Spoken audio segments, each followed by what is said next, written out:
songs can fly on the airwaves. They just need a chance to start. Purple songs can grow and hope and faith and fly from heart to heart. Did you know Purple Songs Can Fly? Welcome to our program, produced by the Children in Treatment at the Texas Children's Cancer and Hematology Centers.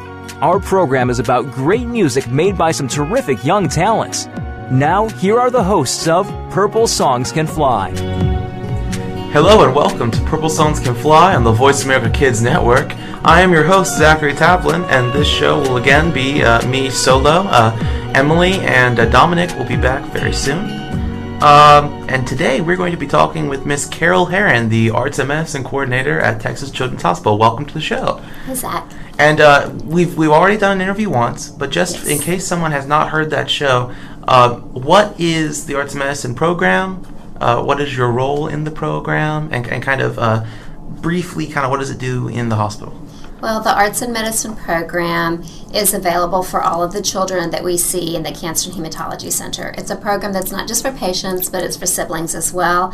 And it's a place where they can be exposed to all different types of art, from music, like Purple Songs Can Fly, to visual arts, dance, theater, creative movement, all different types of creative outlets. And it's through this program we bring in all different types of arts organizations and artists and volunteers who share their time and talent with our patients and give our kids and their brothers and sisters a way to express themselves through art, an opportunity to have some sense of control during their day. When a kid's in the hospital, they're everything is out of their control. They're told what they can do, where they can go, and when they're participating in an art program, they have some opportunity to have a little bit of control, even if that means telling us no, that they don't want to participate. At least they have some control in that moment.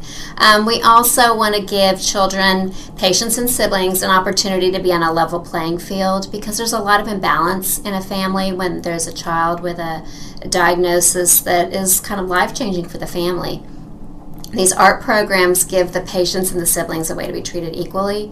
We tell our volunteers and our artists that come in that they don't even need to know who the patient or who the sibling is, because they're going to treat them like children first. So it's a program that enriches their lives, gives them some outlets, some opportunities to have some control, and exposes them to types of arts that they may not otherwise even be exposed to. And you talked a little bit about volunteers coming in to offering their time, and obviously some more integrated programs like Purple Songs Can Fly. What are some of the ways that arts and medicine is integrated into the hospital? Like, how does this get integrated into the children's care? Right. We have programs that take place in our outpatient clinic every day of the week. We also have artists and programs that go to our inpatient unit and work with children at bedside. We have programs that are on our bone marrow transplant unit and in their little outpatient clinic on our bone marrow transplant unit. So we have things like creative writing. We have puppetry that goes to bedside with children, arts and crafts and visual arts at bedside. We have a digital photography program that can go to bedside. We work with a group here in Houston called Aurora Picture Show that does stop-action animation.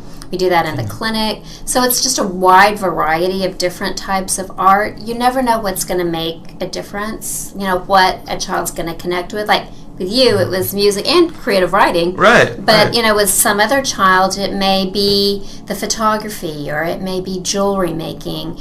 And so we're offering a wide variety of activities, because you never know what a child's going to say, this is something I really like, I've never done, I want to, keep doing this, or it's just a way for them to escape.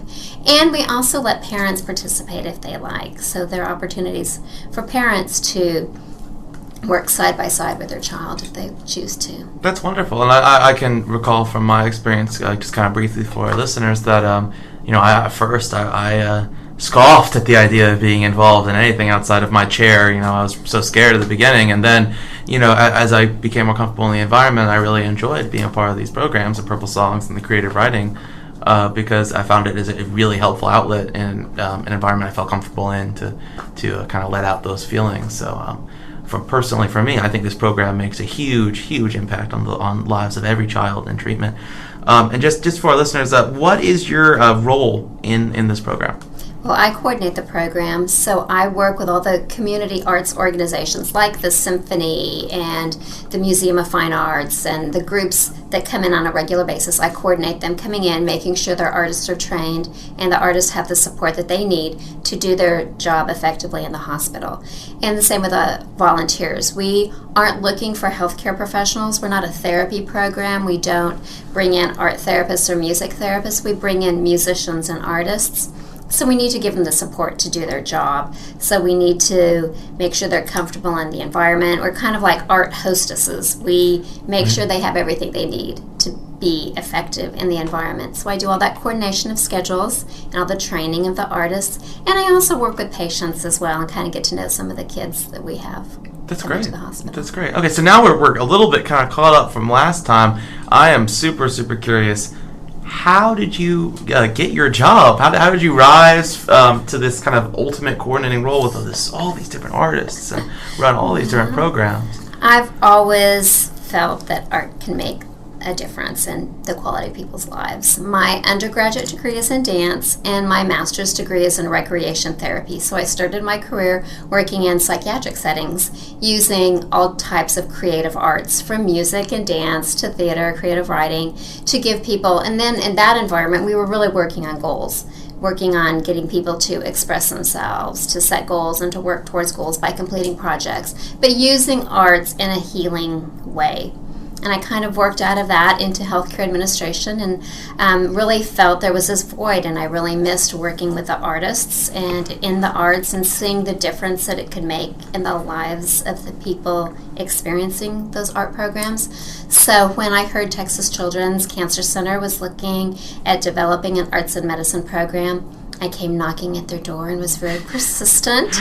And they hired me, almost 18 years ago now. And I started out part-time, and within a few months the position became full-time. And early on we were seeing about 120 children a month, making about 120 contacts a month. Now we're averaging over 1,000 contacts a month. And the contact may be the same child participating in several different activities, but the program has grown tremendously. So how have you, in 18 years, how quickly has the program grown? I mean, I know since I started becoming involved in the hospital probably around 2008 and 2009, it was already pretty robust, but I've seen many different new programs just constantly get expanded and added. So since your start, how has it kind of evolved? Well, we've tried to build relationships with volunteers that are generous with their time and talent who come in on a regular basis to provide arts and diversional activities with kids. But one of the strengths of this program, and I think being based in a large city, this helps, but we've developed some really strong partnerships with programs that exist in the community. Like I mentioned, the Museum of Fine Arts, Young Audiences of Houston, Writers in the Schools, and then programs have developed since we've been here, like Purple Songs Can Fly.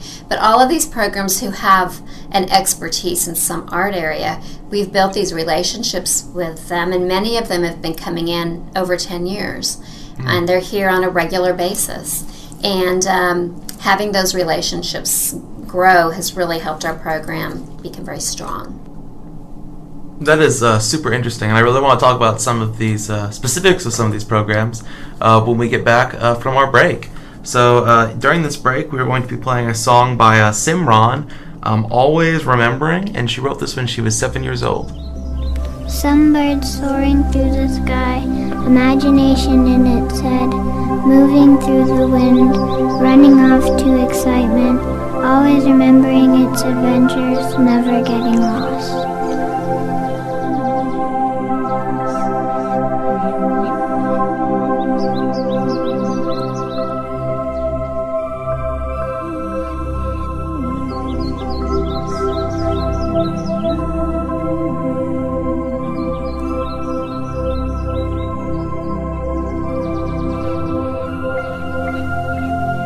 Some birds soaring through the sky, imagination in its head, moving through the wind, running off to excitement, always remembering its adventures, never getting lost.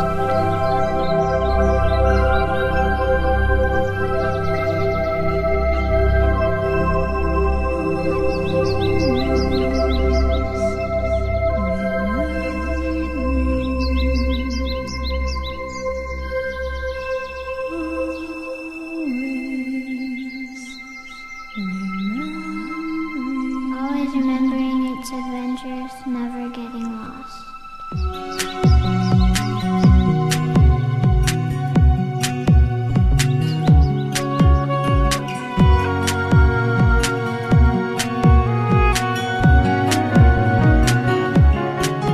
Hello and welcome back to Purple Songs Can Fly on the Voice America Kids Network. This is your host, Zachary Tavlin, and we're going to continue our conversation with Miss Carol Herron about the Kind of Arts and Medicine program. Now, we've talked about this a little bit before. We talked a lot about Purple Songs Can Fly and the kind of rise of that.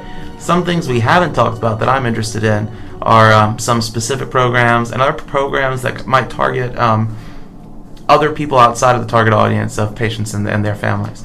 One thing I had kind of recently heard about a little bit, and I'm curious about, is the Care for the Caregiver conference and program, which focuses a little bit more on those who give care to these children. Could you talk a little bit about that? Like, what is it? What does it do? Yeah. Well, caring for the caregiver is kind of a concept under the broad umbrella of the arts and medicine movement across the country. Some hospitals really put a lot of emphasis on caring for the caregiver, and their arts and medicine program offers programs for the staff, for adults as well as children. Here at Texas Children's, my program here in the Cancer Center is very much focused on the patients. But we are doing and have offered some programs for parents and for the staff caregivers as well. We also are involved in a conference here at Texas Children's Hospital. It's a spirituality conference, and we do a whole segment every other year when this conference comes to town where we use arts as the modality in Caring for the Caregiver workshop. And generally in that conference, we incorporate all different types of art. Anita frequently does a music component.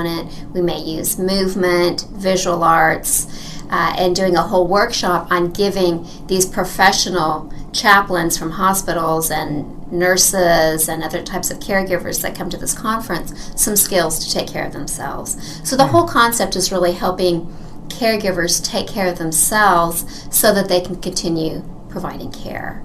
And we know that in nursing there is a really high rate of burnout when nurses work with a population where there is loss or, it's a difficult patient population to work with. So giving them ways to handle that grief and loss so that they can continue working is really important. And I think one thing you mentioned that I think is super, super critical too, you mentioned how some of these target the parents too, because sometimes you forget that when the children are not in the hospital, their parents are always there as a caregiver, and it's a super, super hard on them too. What is and this is just personal curiosity, what does one of these Caring for the Caregiver programs for parents look like?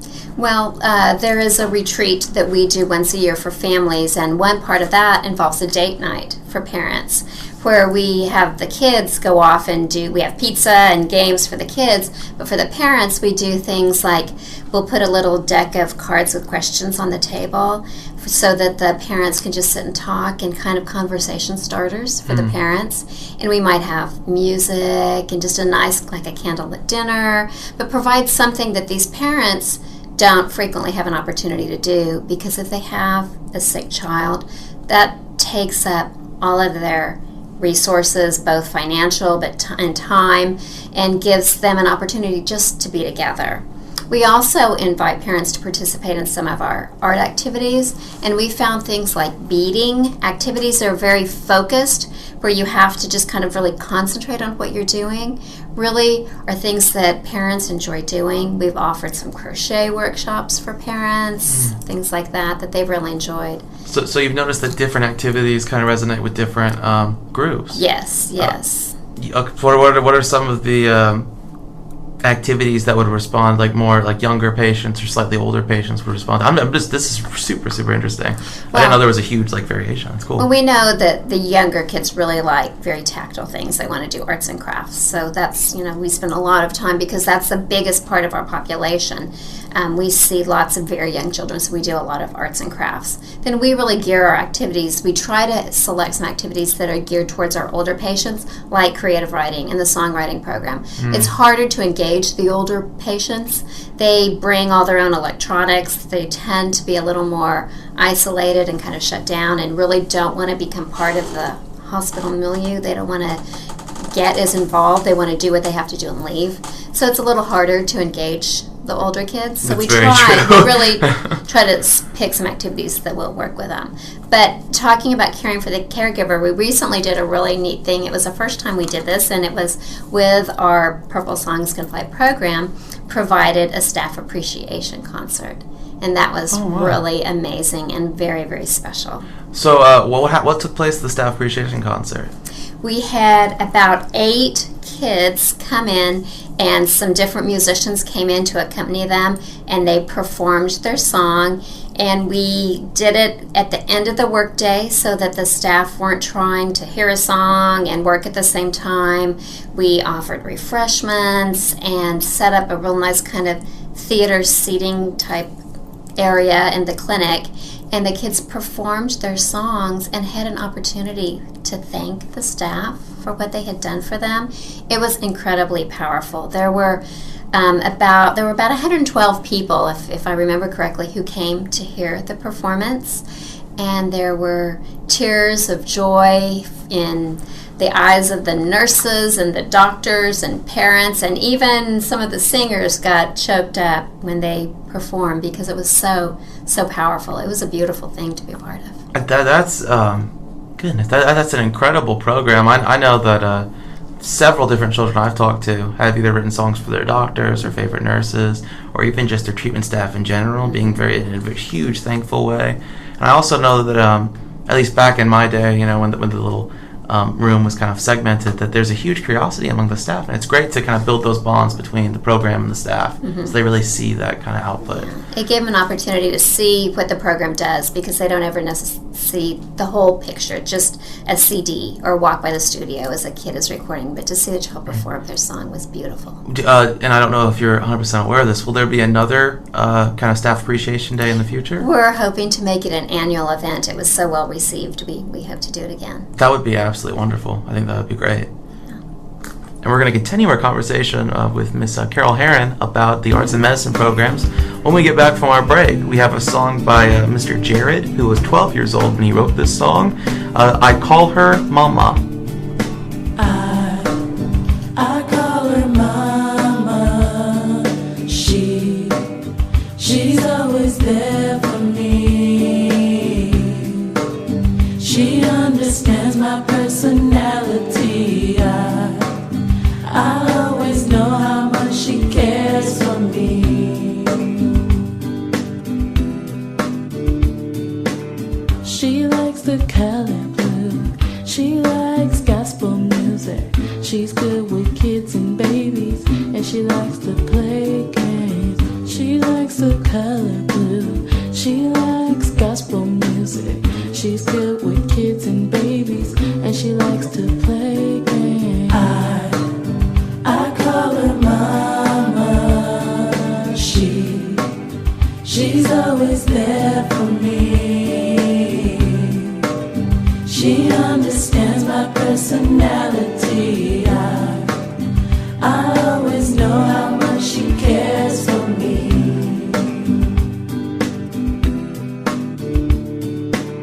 We play Monopoly. We play Connect Four. I like the 7-Up cake and the gumbo that she makes. We play Monopoly. We play Connect Four. I like the 7-Up cake and the gumbo that she makes. I call her Mama. She's always there for me. She understands my personality. I always know how much she cares for me.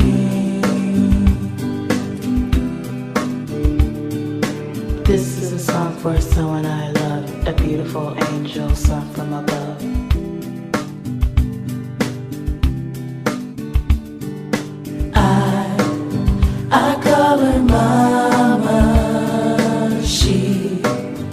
She's always there for me.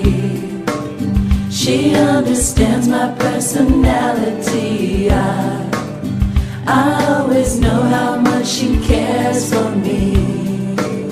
I call her mama. She's always there for me.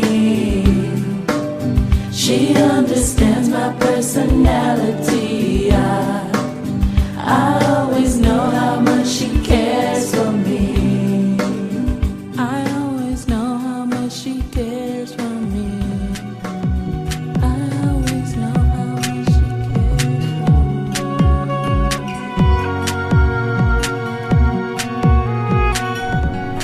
Hello and welcome back to Purple Songs Can Fly on the Voice America Kids Network. This is your host, Zachary Tavlin, and I'm here with Miss Carol Herron about the Arts and Medicine program. We talked a little bit in the last segment about the kind of care for the caregiver aspect of the program. Now I want to talk about another aspect of the program we didn't really talk about last time that I find interesting, which is the kind of Making a Mark program and the Splendid review off of that. So could you give kind of an overview of these programs? Sure.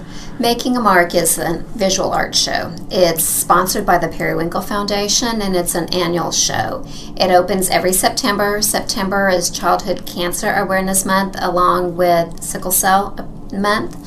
So to bring awareness to those illnesses, we open the art show every September, and we show about 350 pieces of art that have been created by our patients, their siblings, as well as kids from around the world. This year, in the show that will open this September, we have art that has been sent to us from Russia, Botswana, Peru, and Brazil, in addition to the artwork of our own kids. And we have right at 350 pieces of art.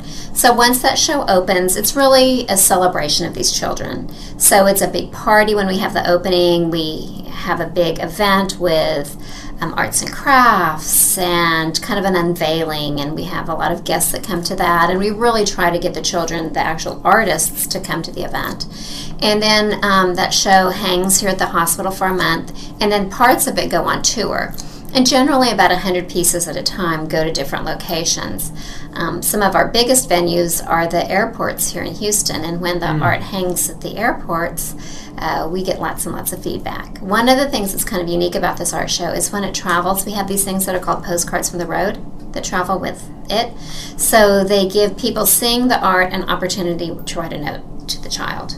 Oh, okay. So they're blank postcards, and the art has a little number on it, and so the person can put a little note to child who did art 116. They can write them a note. They put it in a little receptacle that we have wherever the art's being shown, and then we have volunteers that go through, read the postcards, address them, and they're mailed out to the kids. Last year alone, we sent out over 6,000 postcards to Wow, and kids. that's from the 100 pieces in the airport? Yes, we have 100 in the airport. We might have 100 in art gallery. So we have small shows that go all over. Here in Houston and other cities, it's been to Japan twice. It's been to Virginia, North Carolina, South Carolina, Louisiana, and different little groups of it go to different venues, and wherever it travels, people can write postcards to the kids. That's really great. Well, what's the response you get back from the kids themselves when they start getting all these postcards from people that like their art? They love them. It's the kids.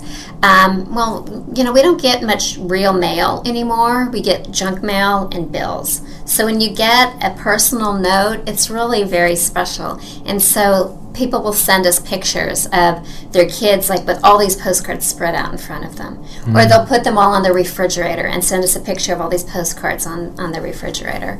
We also have, and you all know this that work in cancer and hematology, that we do lose children occasionally. And sometimes those families have shared their art with us, and so a child who's passed away might have art in the show, and it means a lot to those families. They tell us that it's very meaningful for them to get postcards where people have written something about their child's artwork, and for those families to know that their child is still touching people is very powerful. So we've been very, very proud of that program and want to continue it. The postcards that we get are amazing. just a little story of one postcard that came from the airport. It must have been a soldier coming back from Iraq, because he went and bought a card, and instead of just writing on the little postcards we had, he put one of his patches off of his uniform in the card and wrote to the child explaining what the patch meant and about being, a hero, and that this child was a hero and that had touched his life. And he included his patch in that card to a child. And it's just really amazing when you read the postcards that people write to these children, and we know that these kids are touching people's lives. That is absolutely incredibly powerful. I can only imagine the impact on that child, that to get that kind of feedback from someone outside of the hospital, outside of his family, and to know that people are there for him or her, that's incredible. Yeah. And just that personal connection that you can get, is pretty special. And how is the Splendid Review tied to this project? Or is it? What is the Splendid Review? Well, the Splendid Review is an anthology that we publish 3 times a year. The poetry is compiled, the poetry is written in our creative writing program through Writers in the Schools, which is also a program sponsored by the Periwinkle Foundation. And then we publish these anthologies. We happen to always have a new issue available when the Making a Mark art exhibit opens, so that's kind of a connection. And if a child does want to put creative writing in the art show, they're welcome to do so. But they're programs that kind of work hand in hand under that arts and medicine umbrella. And like I mentioned earlier, we want to give children as many opportunities to express themselves as possible, because you never know what's going to be the thing that's, that turns it around for that child, that says, I'm good at this. This is an outlet for me. This gives me a way to cope. This is something I want to do the rest of my life. And I can only imagine the impact on a child who makes a painting and puts their really heart and soul into it, and it gets this feedback, and it gets this unveiling, and it gets this communication from people that see their art. I mean, that must be incredible. Yeah. We always have a photographer at the Making a Mark opening, and whenever an artist comes, the children that are artists, they wear a badge that says artist. And so we get every child that is at the show photographed with their artwork, standing next to it, pointing out their artwork. And it creates such a beautiful photo gallery, because you can see the joy and the pride that these children take in their artwork. And, it gives them an opportunity. I mean, we know these kids are all amazing, and that they're winners, and that they're, very gifted, talented children. But it gives them an opportunity to share that with the rest of the world. Exactly. I think sometimes, in the hospital situation, people get caught up in their care, and they have to be. And it's difficult to kind of get out there and express themselves to other people. That's just absolutely beautiful, beautiful program. I think it's important, and I think the arts remind us that they're more to these children than just their disease or what we're treating them for.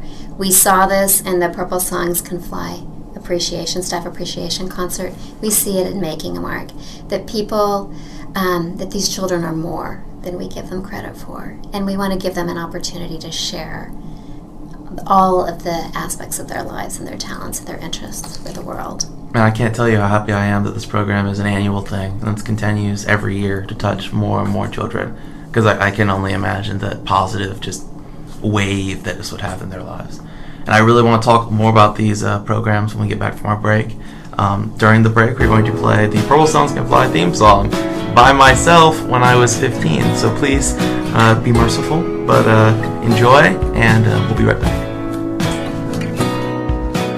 There comes a time when some children's lives, what they need is a purple dream.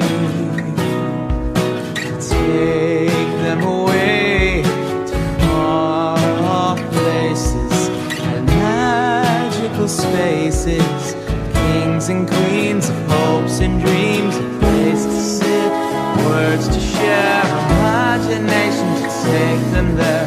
So make a wish and sing it loud. You know your heart will show you how. Fly high above, feel the love. Purple songs can give you wings, purple songs can set you free.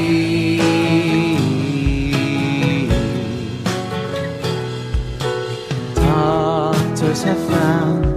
When music's around, it can lift you up when you're feeling down. Shuts the pain, the hurt you face.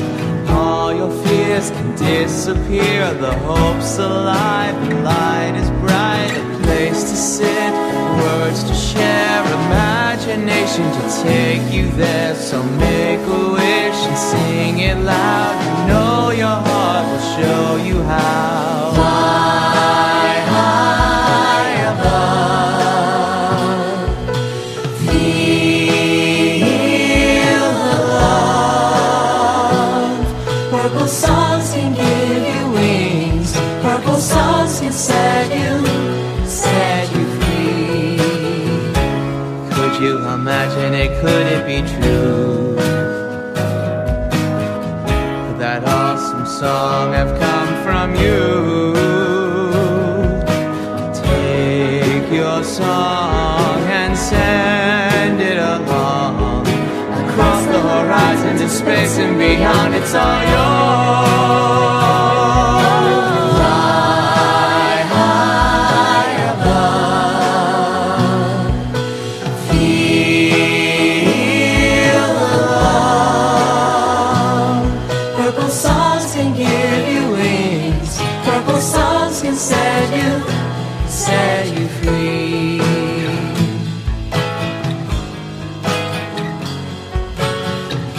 Set you free.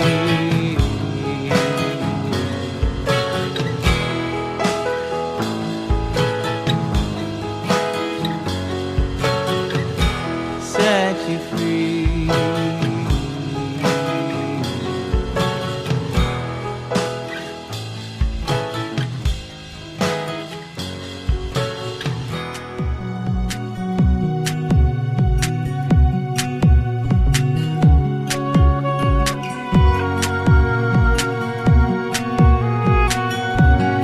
Welcome back to Purple Songs Can Fly on the Voice America Kids Network. I am Zachary Tavlin, and we're going to continue with our conversation with the Miss Carol Herron, the Arts and Medicine Program Director at Texas Children's Hospital, about the Arts and Medicine Program. I'm really curious. We talked a lot about these huge, really impactful, kind of year-long culmination events. I'm kind of curious what kind of an average day in the life of an Arts and Medicine Director is. Well, one of the things I like about my job is there are no 2 days that are alike. They're all very different. Some days I get to work with kids in the clinic or go see kids at bedside. A lot of the time I am coordinating upcoming events like the art show. We happen to have Making a Mark, like I talked about, our big art show, but we do other little art projects as well.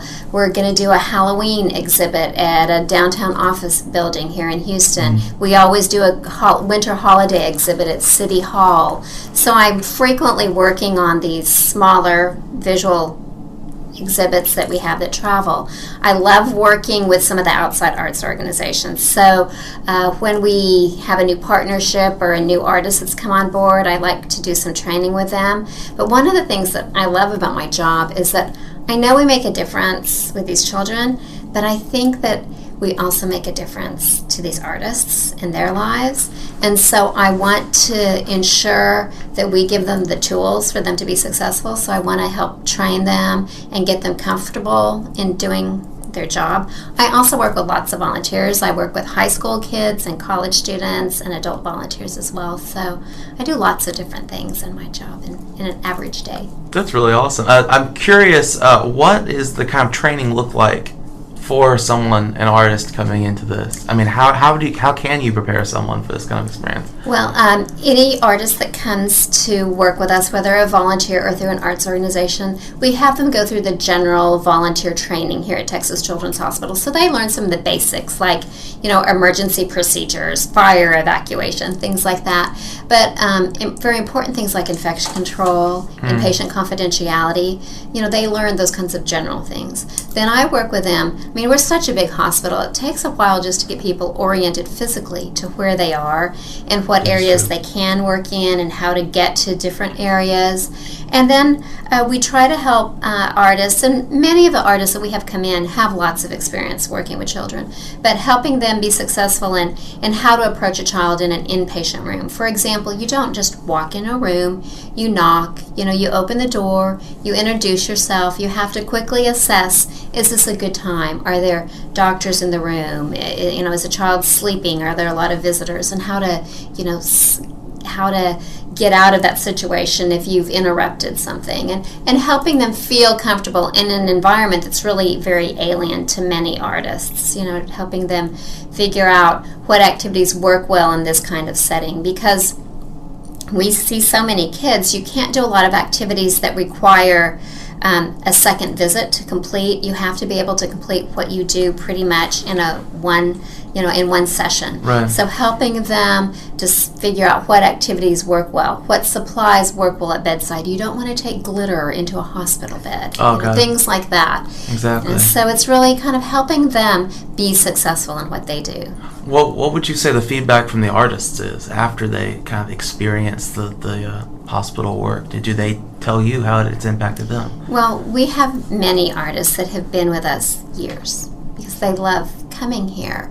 I think it's a lot of the artists we work with also work with school-age children and in classrooms, and I think it's a little bit different when you work in very small groups or one-on-one with a child, in that you really can see that you're making an impact. And I think frequently in a classroom, there's so many children that it's very hard for a teacher to feel like they are an artist, a teaching artist, that they've been very effective. But when you're one-on-one, you know that you have helped a child accomplish something. You help them finish something. And that's, I think, very rewarding for the artists. We have ballerinas that come in from the Houston Ballet. And they talk about how in what they do professionally, they're so removed from their audience. They're so far away that when they come into the hospital and they can get right up close to a child to have their picture taken with a child, that it kind of renews for them why they do what they do. The passion, it kind of brings back the passion for what they do.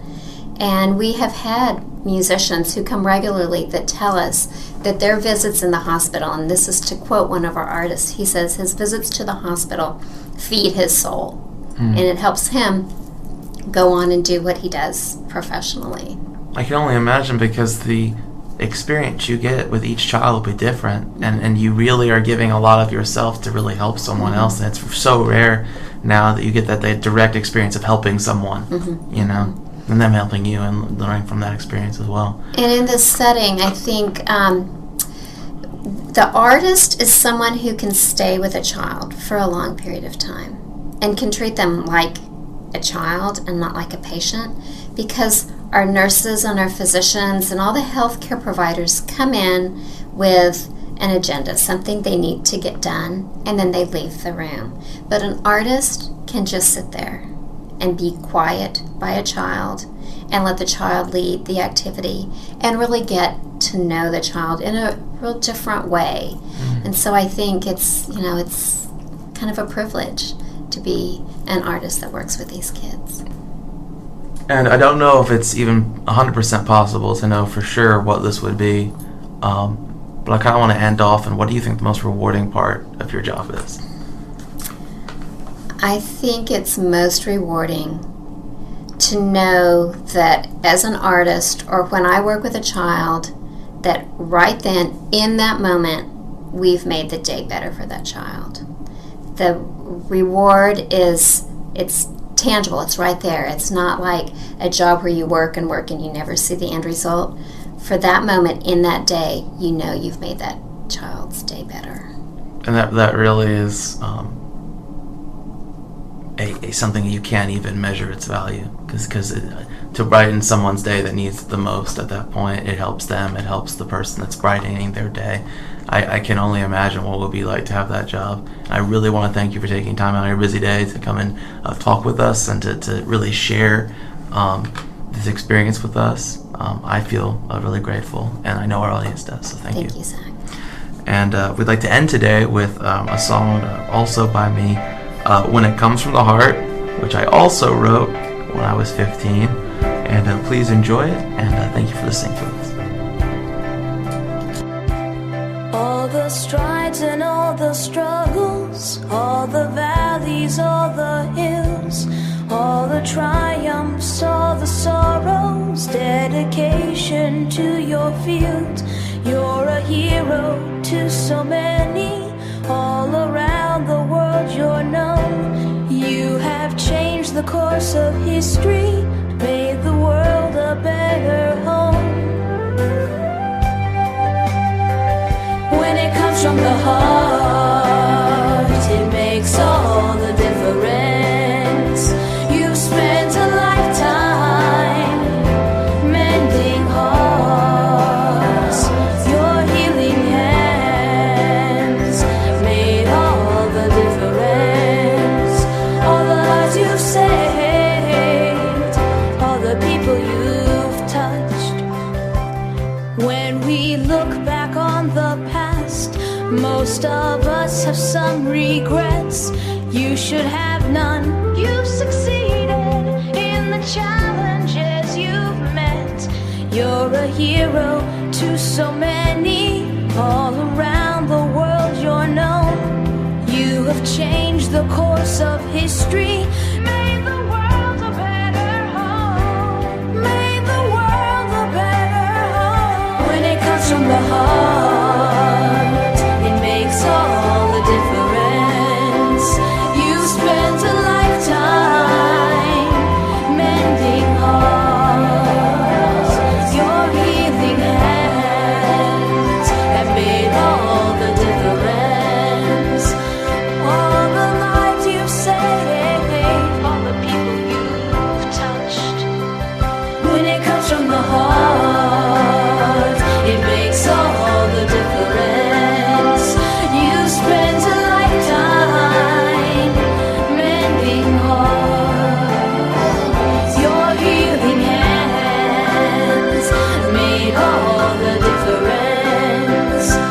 All the lives you've saved, all the people you've touched. All the world has a heartbeat, and you would surely know that all you have done is help the heartbeat to grow.